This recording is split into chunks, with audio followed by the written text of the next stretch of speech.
This is the Icons of Inspiration series, and it contains some of the most amazing coins you will find on the market today. The obverse of this series is in stark contrast to many of the world bullion coins, who seem to only design one side of the coin with the intent to be beautiful and unique. I purchased these and others at APMEX because that's the only place you can get them other than a secondary market like eBay, as these are APMEX exclusives. They are absolutely fantastic, and as you know, we've covered Gutenberg, which was our coin of the year last year, and we've covered Shakespeare, which was another beautiful coin from last year, both extremely low mintage. And today, we cover, there it is,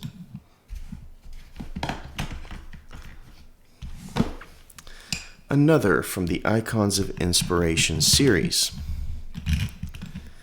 So what is it? Well, I'm not going to reveal that just yet because I'd like you to know the rest of the story.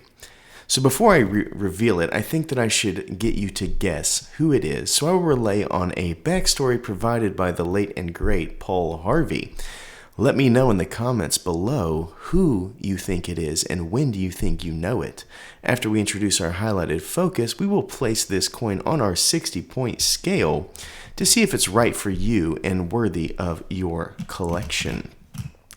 Just leave this right here as you listen to this story and try to figure out who is the inspirational character that is up there with Gutenberg and Shakespeare as qualified for such an awesome series.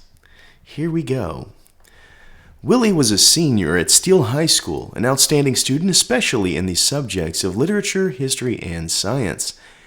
He planned to attend Yale Divinity School after graduation. Well, he was also a fine athlete: baseball, football, hockey, gymnastics, and in fact he was playing hockey with the high school varsity team on one March day when all at once his promising future blew away like dandelion fluff. The young fellow on the other team didn't mean to hurt Willie. He just swung his stick back, accidentally striking Willie in the face, but the damage was considerable. Willie, who weighed less than 140 pounds, was knocked flat on his back. His front teeth went flying in all directions, his mouth bloody, mangled mess. A surgeon did the best he could. Willie would have to stay home and rest for a while, but before the teenager was well enough to return to school, he developed a terrible stomach bug and then heart trouble. Now he was a semi-invalid. The pressure of his studies would prove intolerable, so Willie dropped out of high school. There would be no Yale, no ministry. The family's hopes for academic distinction now rested on Willie's kid brother, but this is the rest of the story. Little brother dislikes school. He was a bright pupil, just not sufficiently inspired by the curriculum and something else. The teachers were just awful tough on him back in 6th grade. For example, the youngster, this is the younger brother now, remember, got into a bit of minor mischief for which his teacher, Miss Bond, who sent him home and was told not to return until Miss Bond had personally met with one of his parents. There were 2 weeks left before the end of school year, and Dad was away on business, Mother was otherwise busy, so the little boy, well, he never did finish 6th grade. The family had moved to another town before he re-entered high school. He got good grades, but once again failed to win the respect of many of his instructors, and that may have exasperated him more than he let on. Anyway, one day before graduation, the boy quit school forever. Now his excuse was that there were too many required subjects and that they did not interest him. That was the reason he gave for dropping out. In any event, his academic career was over, and his older brother, and surely the father, must have anguished over the future of his sons. Well, the boys drifted in and out of some ordinary jobs, but then one day, these two dropouts, these two lads, neither of whom was great at making any specific job work, teamed up, and the rest was one of the greatest achievements in the history of mankind. Your notions may have been misconceived regarding the two men who took that first giant leap at Kitty Hawk.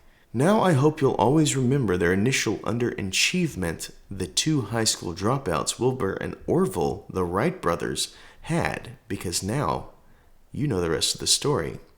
Yes, the Wright brothers, the threshold from land to sky, the duo that captured flight at Kitty Hawk. Such a great story. It reminds us the societal boxes of success and failure are not the final word.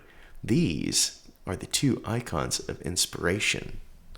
So let's take a look at Wilbur and Orville. Looky there. How beautiful is that? So much to go over. Now that you know a bit about our featured flyers, let's put this coin on our 60-point scale to see where it lines up. Is it elite? Let's dive into this obverse and find out. When we look at the obverse, we're reminded of maybe one of the most beautiful fronts of coins I've seen in some time. We have the muse guiding a coat of arms of Niue towards the sun, which has been a symbol of enlightenment for generations, thus fully committing to the theme of the coin. This side was designed by Joel Iskowitz, who was the principal artist on many U.S. quarter series, such as the State Quarter of Arizona and many of the National Parks series quarters. Everything is in balance and beautiful, and if I had to make one quip about this obverse, it would be the redundancy of the $2, as we see it both to the left of the muse, but also surrounding the coat of arms of Niue. It is also an item of note that though Niue is a Commonwealth protectorate, there is not a trace of monarchy on this coin.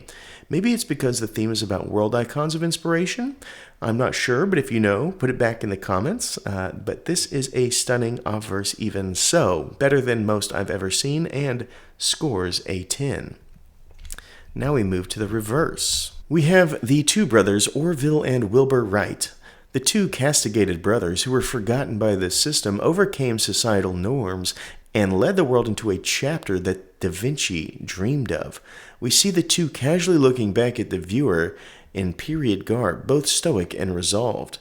I love so much about this image. Of course, their signatures lay across their chest as a mark of their ideas and something we see on many of the other coins in this series. All around the field, we see the evidence of the magnum opus of the Wright brothers. The Wright Flyer, which was the name of this plane, is in so many viewpoints, giving visual interest across the field of the coin. We even see the linkage of chain almost serving as a halo, guiding the eyes to the rim. This chain would be used to connect the drive to the motor of the prop of the plane. Every dot and tittle seems to be intentional and beautiful. This artwork screams Americana and is something I feel would suit a stamp. I'm not sure there's anything on this coin that I could improve. It tells a clear message and captures not just who, but what. I scored a 10.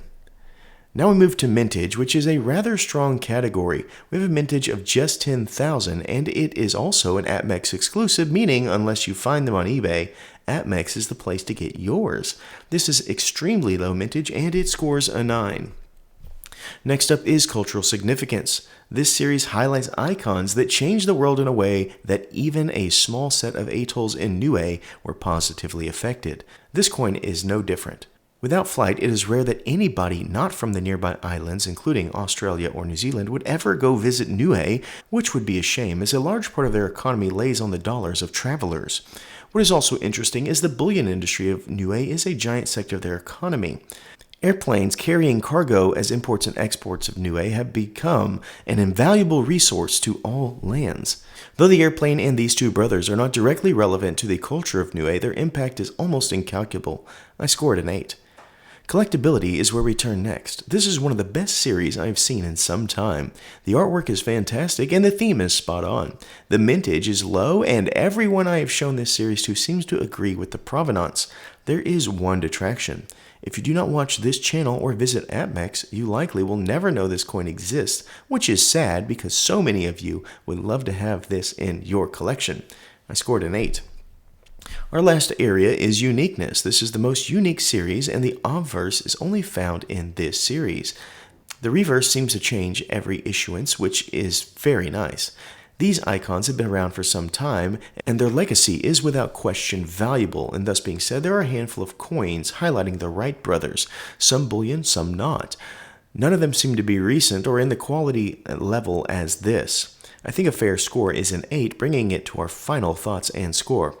The Wright brothers soar over the line at 52 out of 60. They have crossed over the threshold of elite status and are the first elite coin of 2025 on our channel. In parting, I think this coin and series is deserving of all collections. I think it is stunning and worth a hard look. I imagine by the end of the year, this coin will be consistently selling for spot plus $10, if not more. I'm not sure where it will plateau, but as this series catches more traction, I think it will become more desirable. Thank you so much for watching, and as always, please remember to stay classy and current with the culture of currency.